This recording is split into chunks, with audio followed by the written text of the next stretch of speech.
Hello students, कैसे हैं? बढ़िया। यस सर, लास्ट सेशन मैंने आपको इनकम टैक्स बिल जो 2025 है, जो आने वाले समय में एक्ट बन जाएगा, उसके सेक्शन 6 को बताया था। पहले भी हम लोग का सेक्शन 6 रेसिडेंशियल स्टेटस था। आज की डेट में भी जो सेक्शन 6 है दैट इज सेम, लेकिन मैंने कहा रीअरेंज किया गया है चीजों को। लास्ट सेशन जब मैंने आपको रेसिडेंशियल स्टेटसशिप की चीजें बताई थी, मैंने क्या बताया था कि यहाँ पर भी 7 तरह के पर्सन हैं और सबकी रेसिडेंशियल स्टेटसशिप को अलग अलग किया गया है। अगर आपने नहीं देखा तो पहले पीछे जाइए, मैं आपको रिकैप तो करवा ही रहा हूं। लास्ट सेशन को देखिए, फिर इस सेशन में आइए। तो मैंने बताया था, रिवाइज करवा रहा हूं कि 7 तरीके के पर्संस होते हैं: individual, HUF, firm, AOP BI, company, local authority और artificial juridical person. Now individual के जब रेसिडेंशियल स्टेटसशिप की बात करते हैं तो वहां पर हम लोग को ये देखना पड़ता है, they are two types of means individual को दो पार्ट में बाइफरकेट किया गया है। First one is resident, the second one is non resident. First, we have to fix whether the case of the individual is resident or non-resident. हमको ये चीज पहले देखनी पड़ेगी।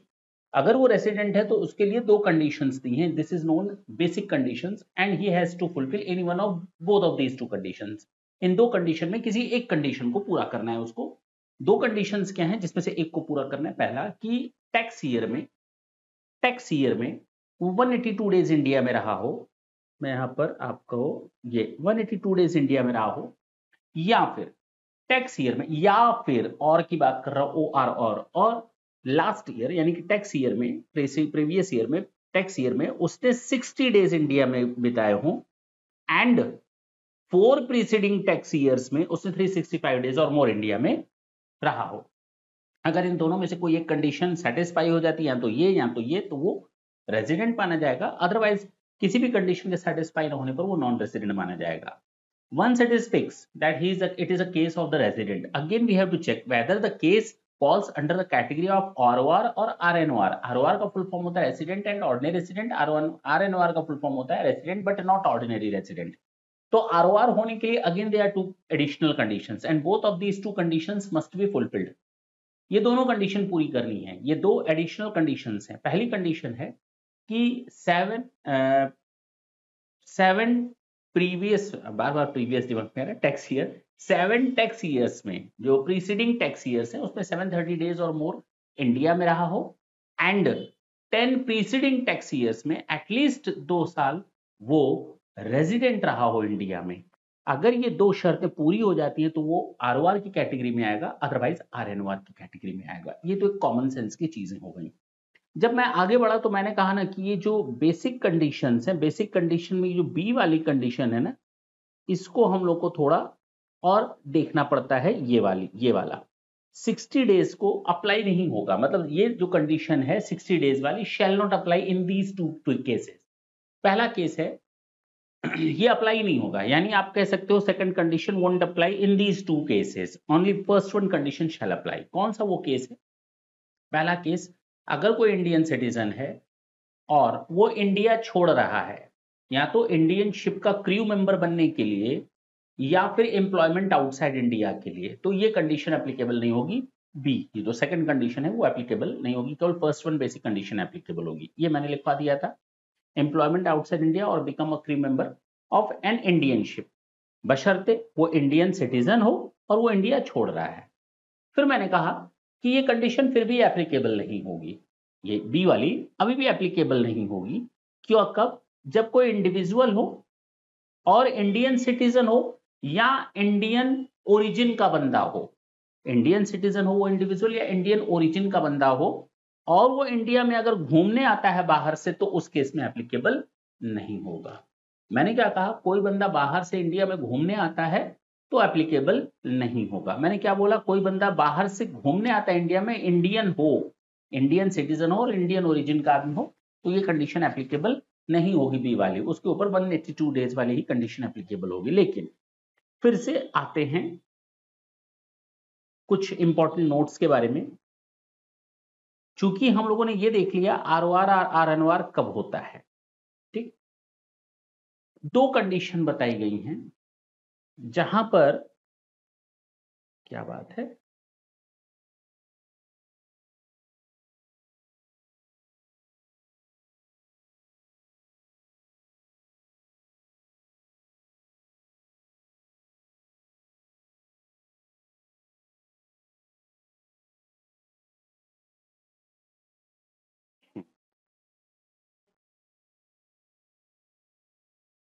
जी ढंग से सुनेंगे, जो मैं बोलने वाला हूं बहुत इंपॉर्टेंट है। स्पेशल केसेस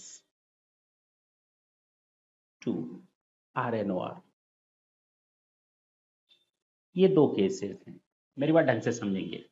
यानी इन दो केसेस में वो आरएनओआर माना जाएगा। मैंने कहा ये 60 डेज वाली कंडीशन एप्लीकेबल नहीं होगी अभी अभी इस वाले केस में, जो अभी अभी ऊपर बताया। मैं फिर से बोलता हूं कि अगर कोई इंडियन सिटीजन है या फिर इंडियन ओरिजिन का आदमी है, प्लस वो comes to India to visit, तो अभी वाला एप्लीकेबल नहीं होगा, ये तो कंफर्म है। लेकिन इसमें कुछ और ऐड कर लेते हैं।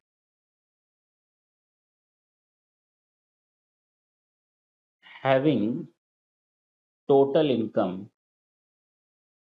In excess of ₹15 lakhs,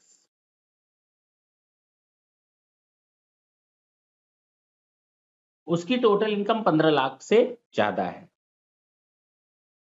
other than income from foreign sources,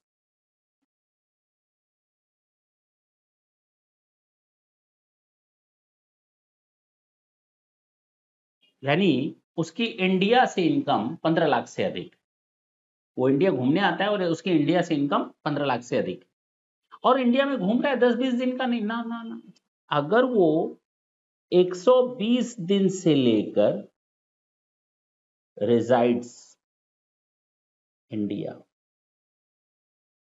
120 days plus but up to 182 days,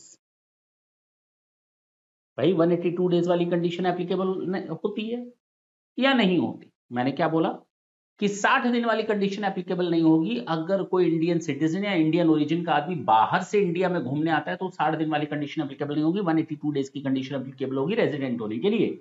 लेकिन रेजिडेंट होने के लिए यहां पर कह दिया गया उस 60 दिन को हटा करके 120 डेज आप अप्लाई कर दें, 120 से 182 दिन। अगर इसके बीच वो रह जाता है, अगर इसके बीच वो रह जाता है, देन आरएनओआर। अब आपके सामने एक समस्या आएगी, वो ये समस्या आई कि सर इनको लाने की जरूरत क्या थी? बेसिकली कमा तो ये इंडिया से रहे, और ऐसा भी नहीं कम दिन रह रहे, 60 दिन से अधिक, 120 दिन से अधिक रह रहे हैं, तब उनको आरएनओआर माना गया है। वहां तो ये कंडीशन थी 60 दिन वाली, केवल इंडिया घूमने आए। भैया घूमने आए हो ठीक है, कम रहते हो इंडिया में ठीक है, लेकिन 120 दिन भी कोई दिन होते हैं, बहुत होते हैं, 1/3 ऑफ द ईयर हो गया, और आप कह रहे हो कि हमने कुछ कमाया तो हम उस पर टैक्स नहीं देंगे। भैया आप आरएनओआर मान लिए जाओगे, बात खत्म हो गई, आपके ऊपर टैक्स लगेगा। एक ये कंडीशन हो गई आरएनओआर मानने की। एक दूसरी कंडीशन और है जिसको हम लोग डीम्ड रेजिडेंट बोलते हैं।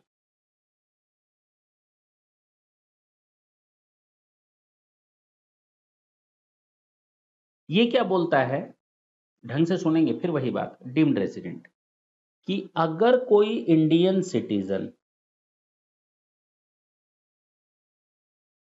मैंने बोला इंडियन ओरिजिन यहां काम नहीं करेगा, यहां केवल इंडियन सिटीजन काम करेगा।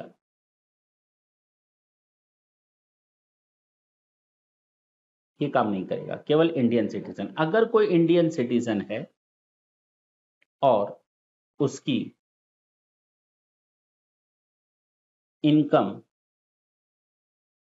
From foreign sources, income exceeds कर जाती हैं ₹15 lakhs other than income from foreign sources.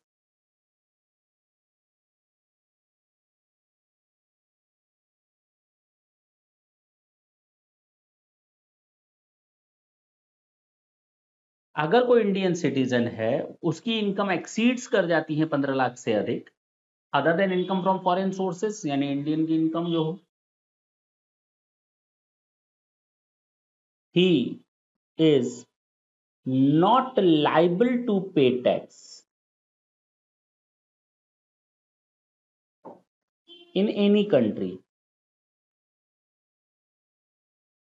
वो किसी भी दूसरे देश में टैक्स नहीं पे कर रहा, रह वो दूसरे देश में रहा है। इंडियन सिटीजन का मतलब क्या हुआ, रह वो इंडिया का इंडियन सिटीजन है, रह कहां रहा है, दूसरे देश में, और उसकी income other than income from foreign sources 15 lakh से अधिक है, और उसके किसी दूसरे देश में कहीं टैक्स नहीं लग रहा, कहीं टैक्स नहीं, वो टैक्स हेवन कंट्रीज में रह रहा है, टैक्स हेवन कंट्रीज जहां पर कहीं कोई टैक्स ना लगता, वहां पर वो रह रहा है।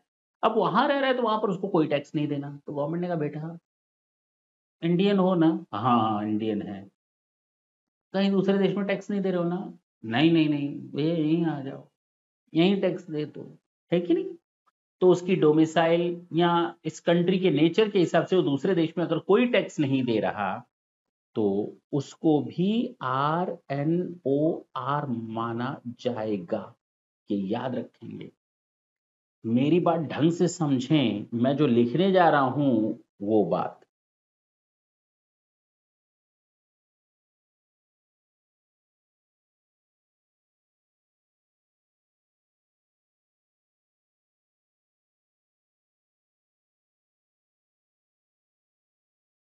होप ये आपको समझ में आई। तो ये दो केसेस थे जो मुझे आपको बताने थे, and both of these to cases way very important. तो ये दोनों चीजें समझनी पड़ेंगी। पहले तो आप नॉर्मल चीजें बैठा लें कि रेसिडेंशियल स्टेटस क्या होता है। पहला कि या तो रेसिडेंट होगा या तो नॉन रेसिडेंट होगा। रेसिडेंट होने के लिए प्रीवियस ईयर में 182 डेज या उससे अधिक इंडिया में रहा हो, या फिर 60 डेज प्रीवियस टैक्स ईयर में रहा हो, और उसके पिछले 4 टैक्स ईयर्स में वो 365 डेज या उससे अधिक इंडिया में रहा हो। एक बार अगर रेसिडेंट हो गया तो आरओआर देखना है। आरओआर के लिए फिर से दो कंडीशंस है, इन दोनों कंडीशंस को पूरा करना है। पहला, 7 प्रीसीडिंग टैक्स ईयर्स में वो 730 डेज या उससे अधिक इंडिया में रहा हो, या 10 प्रीसीडिंग टैक्स ईयर्स में वो 2 साल एटलीस्ट रेसिडेंट की पोजीशन में रहा हो। लेकिन कुछ स्पेशल पॉइंट है। पहला स्पेशल पॉइंट है कि अगर कोई इंडियन सिटीजन है और वो इंडिया छोड़ रहा है जॉब आउटसाइड इंडिया के लिए, एम्प्लॉयमेंट आउटसाइड इंडिया के लिए, या फिर इंडियन शिप का क्रू मेंबर बन जाता है, तो उस केस में ये 60 डेज वाली कंडीशन एप्लीकेबल नहीं होगी। दूसरा, मैंने कहा 60 डेज की कंडीशन वहां एप्लीकेबल नहीं होगी जब कोई इंडियन सिटीजन या इंडियन ओरिजिन का आदमी आउटसाइड इंडिया से इंडिया में आता है, तो उस केस में एप्लीकेबल नहीं होगी। लेकिन ये RNOR मान लिया जाएगा अगर वो आउटसाइड इंडिया से इंडिया में आता है, 120 दिन से अधिक और 182 दिन से कम रहता है, तो भी उसको RNOR मान लिया जाएगा अगर उसकी income other than income from foreign sources 15 lakh से अधिक हो तो। ये हो गया। दूसरा, मैंने कहा डीम्ड रेसिडेंट का एक कंसेप्ट लाया गया है कि ये पहले भी था, अभी भी एज इट इज कॉपी किया गया है कि अगर कोई इंडियन सिटीजन है, इंडियन ओरिजिन का इसमें नहीं शामिल है, इंडियन सिटीजन है, वो इंडिया में भले ही एक दिन भी ना रहा हो, अगर उसकी income other than income from foreign sources 15 lakh से अधिक हैं और वो किसी भी दूसरे देश में टैक्स ना देता हो, तो वो इसको इंडिया में रेजिडेंट मान लिया जाएगा और उसको भी RNOR ही माना जाएगा। तो ये आपको चीजें याद रखनी है। ये आपका रेजिडेंशियल स्टेटस है इंडिविजुअल का। नेक्स्ट सेशन में जो हम आपसे मिलेंगे, सारे के सारे बच्चों को form, AOP, BOI, company, local authority, artificial juridical person, ये सारी चीजें हम लोग नेक्स्ट सेशन में ही खत्म कर लेंगे और बहुत ही आसानी के साथ खत्म हो जाएगा। तब तक के लिए चाहता है, थैंक यू।